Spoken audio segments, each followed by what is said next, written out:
श्री सूर्यनारायण मेलुको हरि सूर्यनारायण श्री सूर्यनारायण मेलुको हरि सूर्यनारायण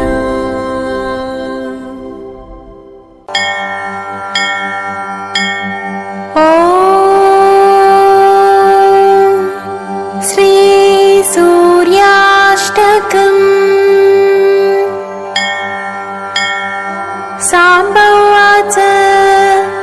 आदिदेव नमस्तुभ्यं प्रसीद मम भास्कर दिवाकर नमस्तुभ्यं प्रभाकर नमोऽस्तु ते सप्तास्वरधमारूढं प्रचण्डं कश्यपात्मजम् श्वेतपद्मधरं देवं तं सूर्यं प्रणमाम्यहम् लोहितं रथमारूढं सर्वलोकपितामहम्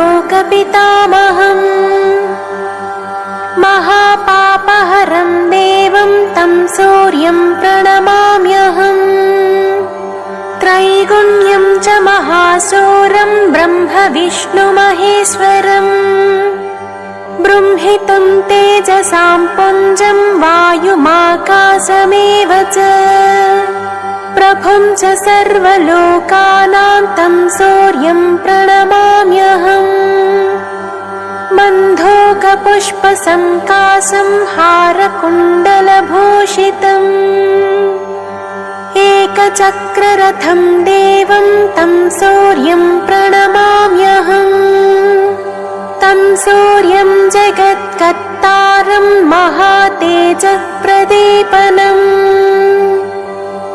महापापहरं देवं तं सूर्यं प्रणमाम्यहम्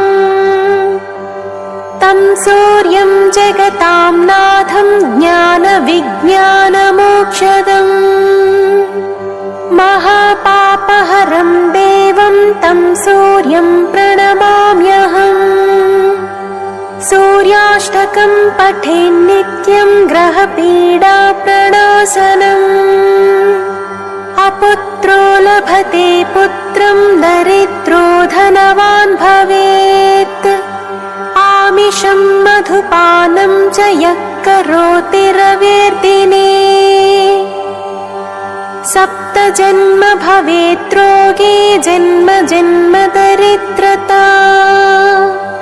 स्त्रीतैलमधुमांसानि ये त्यजन्ति रविर्दिने